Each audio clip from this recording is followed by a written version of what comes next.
for low growth and low growth and low employment. They want stable currencies, meaning no threat of stimulation and growth. So they're delighted when the pampered Western workers are beaten down more and growth goes down and so on.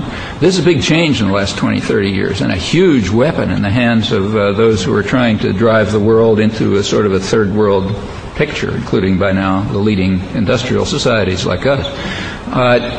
Back in 1970, when this process began, before the deregulation of currencies, about 90% of the capital in international transactions was related to the real economy. It was for investment or trade. About 10% was speculation. Those figures have radically changed. By 1995, it was 5% related to the real economy and 95% speculation. That's a huge change, besides which the amount has just zoomed astronomically.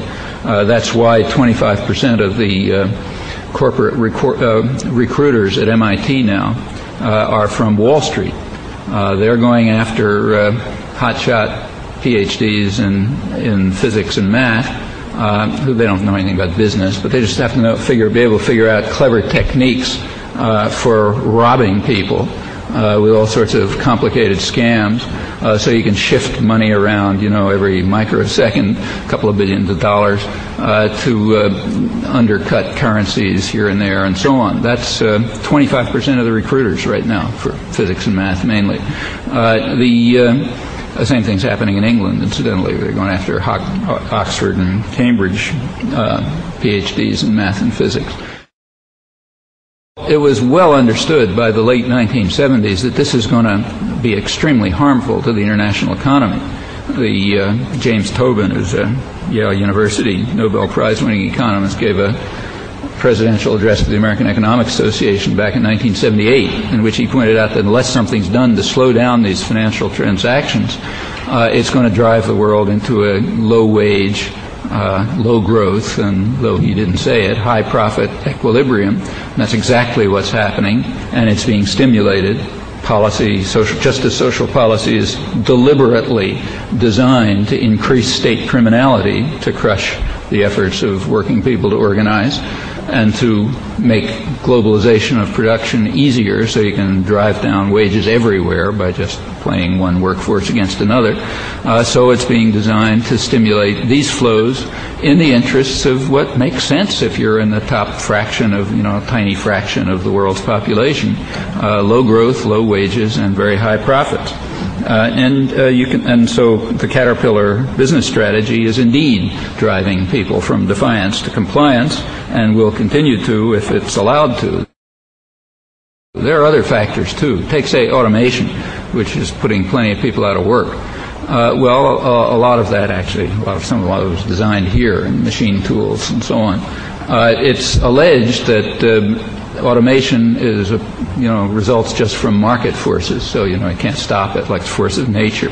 But that's complete nonsense. The topic was studied in depth by David Noble here, no longer here, incidentally, partly for this reason. He's teaching in Canada now. But he did the main studies on what actually happened in developing numerical processing and other automation techniques. And what actually happened, in fact, is that it was so inefficient that it couldn't be done through market forces, and it had to be done through the state system.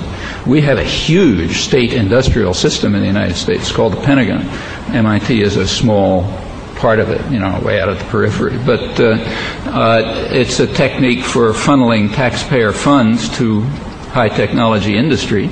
And automation was developed within the state system for decades, in fact, in the Navy and the Air Force and so on, where cost doesn't matter because the taxpayer is paying for it anyway.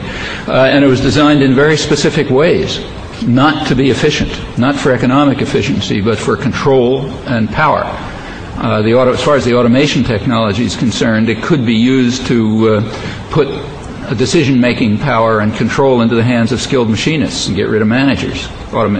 Technology is perfectly happy to be used that way. Or it can be used to de-skill machinists, increase levels of management. The technology is happy that way too. It doesn't care. That's the way it was designed. And it was designed as a weapon of class war through the state system because it couldn't possibly be done through market forces because of its inefficiency. That's true of containerization. It's true of machine tools. In fact, it's true across the board. It's even true of computers.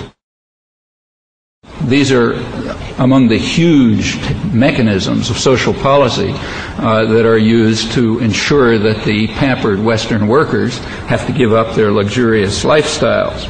And the effects are pretty dramatic. The one effect is just a vast move towards a kind of totalitarian system in which highly concentrated, unaccountable private power determines what goes on. Nobody has a word to say about it, and for the most part, nobody knows anything about it. And the effects are very obvious just in the numbers. Every year, Fortune magazine comes out with a big thing on the Fortune 500. This year is a particularly interesting one because this is the 40th anniversary, so a big celebration of the Fortune 500. The May 15th issue is worth looking at. I don't know if you recall, but some years back, Abby Hoffman wrote a book called Steal This Book, and that's what you ought to do with the Fortune 500. Don't pay them $4.50 for it or whatever it costs. But if you can pick it up somewhere, it's worth looking at. Very big, fat, glossy volume, which is quite intriguing. In the last years, for 1994, which discussed 1993, they described 1993 as a dazzling year for corporate profits, even though sales growth was stagnant. So, not selling anything, but they're making huge amounts of money. 1994 was far better. They say profits went up a stunning 54% on a sales growth of 8% and employee growth of 2.6%. You just listen to those numbers and you see a lot about the world. Profits up a stunning 54%, sales growth 8%, meaning virtually no change, and employee growth 2.6%. That doesn't exist. The numbers are revealing and they mean something. And concentration has gone up too. The Fortune 500 now controls 63% of the total U.S. gross domestic product. Now that's a level of totalitarianism remember, these are totalitarian institutions, as totalitarian as human beings have ever devised. And that's a level of totalitarian control that has very rarely been reached in the world, if ever, you might check. Among the biggest gainers are Manpower Incorporated, which hires temporary workers. Very important fact. Their profits were up 35% last year. Sales up 35%. What they call sales, meaning selling people, was up 30 to undermine pampered Western workers. Remember, because they're selling temporary workers, so you don't need benefits and you don't need security. You get a flexible labor market. So their sales are up 35%. They're now number 237 in the combined industry services list. Services doesn't mean guys who clean the offices. It means investment firms and banks and those guys. They're 237. Kelly, their sales are up 21%. Well, that also tells you something. These are another form of the techniques for undermining the workforce, and the workforce means the population. Workers means most of the population, their families, their children, and so on. Caterpillar is now number 61 in this combined industrial service list. Its profits were up 46% from 1993, and the earnings per share were up 46%. That's not small. And this is expected to continue.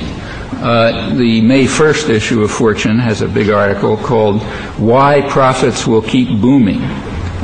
Remember, 1993 they were dazzling, and they were even more splendid in 1994, they put it. That's the fourth successive year of double-digit growth in profits, and they expect it to go on through 1996 at least. Remember, this is a period when wages are going down and working hours are going up. But profits are just dazzling. Earnings per share, they say, have doubled since 1991. The return on capital has more than doubled, considerably more than doubled, since 1980. Profit margins are up, working hours are up, temporary workers are way up as a proportion of the workforce. The only thing that's down